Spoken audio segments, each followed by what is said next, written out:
प्यारे विद्यार्थियों, वेदम क्लासेस निमराना में आपका स्वागत है।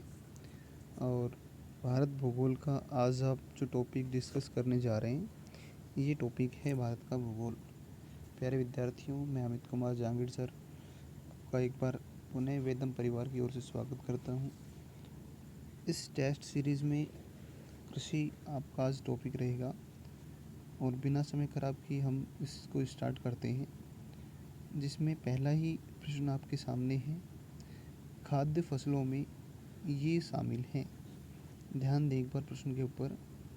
खाद्य फसलों में कौन कौन सी शामिल होंगी? तो पहले में दे रखा है कपास, तंबाकू और गन्ना। कपास खाद्यान्न फसल नहीं है। फिर दे रखा है आपके अलसी, एरंड, हल्दी, ये भी नहीं आएगा। इसके बाद तीसरा विकल्प दे रखा है सी, खाद्यान्न, दालें और खाद्य तिलहन। तो खाद्य फसलों में शामिल होंगे खाद्यान्न, दालें और खाद्य तिलहन। विकल्प आपका आ जाएगा सी विकल्प। अगला प्रश्न देखें। अगला प्रश्न दिया हुआ है IR-20 और रत्ना। IR-20 और रत्ना दो प्रमुख किस्में हैं। तो प्यारे विद्यार्थियों, इसमें आपका प्रश्न आ जाएगा डी, धान की फसलें हैं IR-20 और रत्ना। काफ़ी महत्वपूर्ण प्रश्न है। तो ये दोनों जो आ जाएंगी, ये आ जाएंगी धान की फसलें। अगले प्रश्न पर चलते हैं और अगला प्रश्न आपके सामने है, झूम कृषि अभी भी कहाँ प्रचलित है?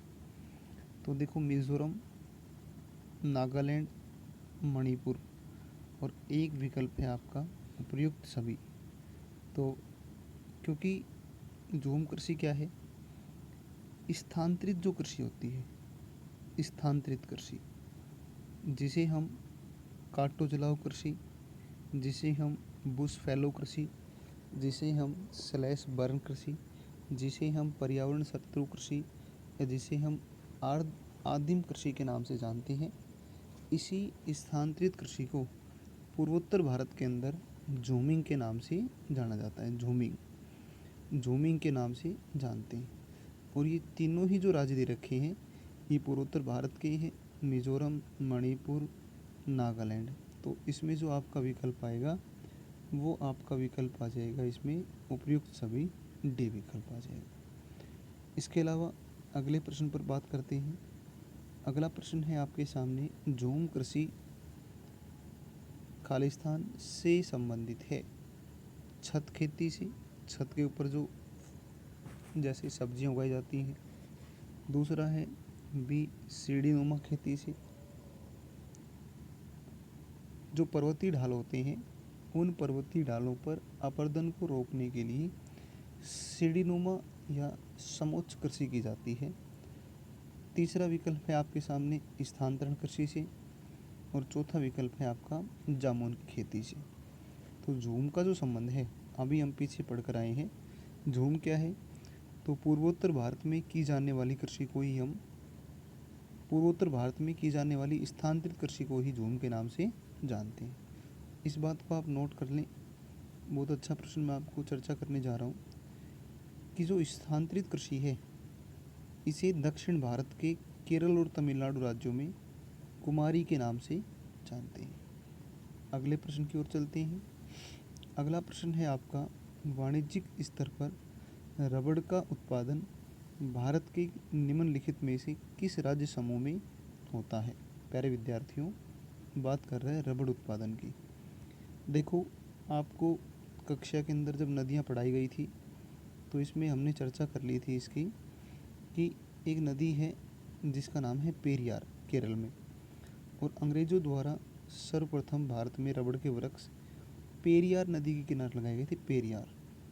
और केरल का ही जो है, यह रबड़ उत्पादन में भारत में प्रथम स्थान है।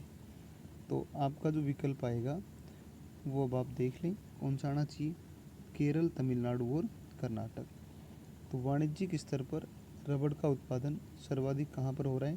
केरल, तमिलनाडु और कर्नाटक। विकल्प आ जाएगा आपका बी विकल्प आ जाएगा, बी।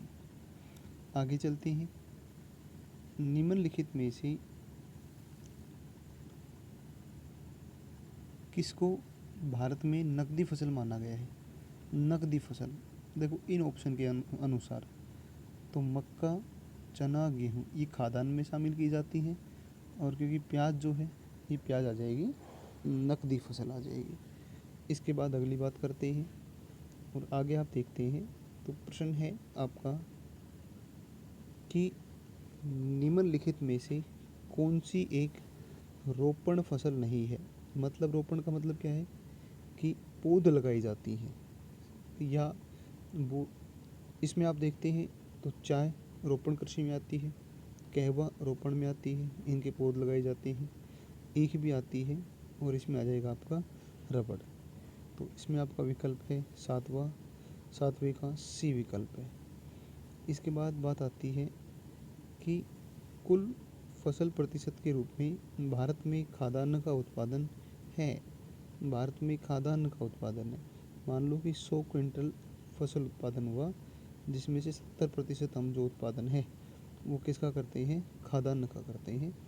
तो लगभग 70% खाद्यान्न फसल के रूप में उत्पादन किया जाता है। इसके बाद भारत में गेहूं की निम्न जातियों में से किसकी खेती की जाती है? तो इसमें भारत में जो है वो करी जाएगी ब्रेड गेहूं की कृषि की जाती है।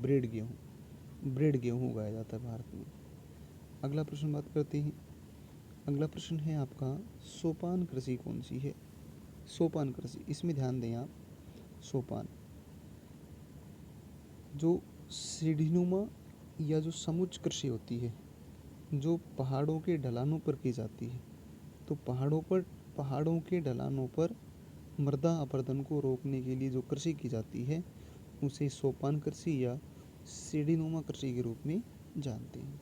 इसमें विकल्प आप आ जाएगा आपका 10वें का ए विकल्प। आगे बात करते हैं। अगला प्रश्न है आपका उस खाद्यान्न फसल का नाम बताइए जो भारत में सबसे ज़्यादा उत्पादित की जाती है। तो भाई सबसे ज़्यादा भारत में उत्पादित की जाएगी चावल आ जाएगा। इसके बाद विकल्प अगला प्रश्न है आपके सामने, भारत में अधिकतम कृषि योग्य घेरने वाली फसल है। तो अधिकतम कृषि जो क्षेत्र है वो घेरती है चावल, ए विकल्प आ जाएगा चावल। इसके बाद बात करते हैं भारत में निर्यात मद के रूप में कौन से मसाले की मूल्य में सर्वोच्च स्थिति है? देखो यहाँ लगता होगा शायद इलायची महंगी होगी या हल्दी महंगी होगी। बाकी सूखी जो लाल मिर्च है ये सूखी लाल मिर्च निर्यात मद के रूप में सर्वाधिक मूल्य की स्थिति में है। तो इसमें आपका विकल्प आ जाएगा बी सूखी लाल मिर्च। अगला प्रश्न है 14th क्वेश्चन, 14वां प्रश्न है जायद मौसम में उगाई जाने वाली फसल है। तो ये तो आप सभी इससे अवगत होंगे, जो ककड़ी है, खीरा है, तरबूज है, खरबूज है, ये सब किस में आते हैं? जायद। देखो जायद फसल कब उगाई जाती है, इस चीज़ को समझना आप अच्छे तरीके से। जब ना तो रबी की फसल को बोया जा सकता है और ना ही खरीफ को, तो इन दोनों के स्थान पर प्रतिस्थापित की जाती है कौन सी फसल?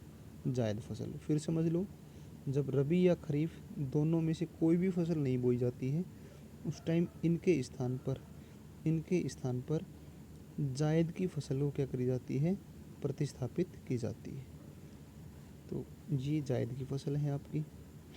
अगला प्रश्न है अंतर्वर्ती फसल है। देखो ये वही क्वेश्चन आ गया जो अभी मैं आपको बता रहा था। जायद फसल है। जायद फसल क्या है? प्यारे विद्यार्थियों अच्छे तरीके से इस बात को समझ लें आप। जायद फसल क्या है? विकल्प सुने आप एक बार इसमें। वे फसलें जो हरी हरी काटकर पशुओं को खिलाई जाती है ना। प्रतिस्थापित फसलें जो तब रोपित की जाती हैं जब नियमित फसलें उगने में असफल हो। देखो मैंने आपको नियमित फसलें ना बोलकर अभी अभी कहा था कि रबी या खरीफ ये नियमित फसलें हैं। नियमित रूप से रबी की फसल उगाते हैं और नियमित रूप से हम खरीफ की। और इन दोनों के स्थान पर जब हम प्रतिस्थापित कर देते हैं कोई अन्य फसल जो ना रबी की है ना खरीफ की है, तो वो फसलें ही प्रतिस्थापित फसलें ही कहलाती हैं अपनी जायद की फसलें। तो इसमें आपका विकल्प आ जाएगा बी विकल्प। अगले क्वेश्चन पर चलें। अगला जो प्रश्न है आपका ये है, निम्नलिखित में से किनका उत्पादन खरीफ में नहीं होता है। सिंपल सी बात है कि जौ और सरसों रबी में उगाई जाती है, और अगर जौ सरसों रबी में आएगा इसका मतलब ये खरीफ में नहीं आएगा। तो इसमें 16वें का जो विकल्प है आपका ये आ जाएगा सी विकल्प। सी विकल्प है भाई। 17वां, निम्न में से कौन सी भारत में रबी फसल नहीं है। रबी कौन सी नहीं है, रबी तो रबी नहीं है, तो इसमें जो गेहूँ जो रेपसीड ये रबी में है, और भाई खरीफ में जो बचेगी वो आपकी आ जाएगी जो रबी में नहीं आएगी, जो खरीफ में आएगी ये है जूट। तो जूट इसका 17वें का सही ऑप्शन है डी, जूट। जूट। इसके बाद बात करते हैं अगला, तो पठार की स्थलाकृति आदर्श है। पठार, देखो एक बड़ा ही लॉजिकल प्रश्न है ये, लॉजिक से ही आपको समझना पड़ेगा कि ये पृथ्वी है, और पृथ्वी के अंदर से जब लावा का उद्गार होगा, ये परतें हैं पृथ्वी की, और जब लावा का उद्गार होगा तो लावा का जो जमाव है वो इस प्रकार से हो जाएगा, लावा का जमाव हो जाएगा, और लावा के जमाव से पठार बनेंगे।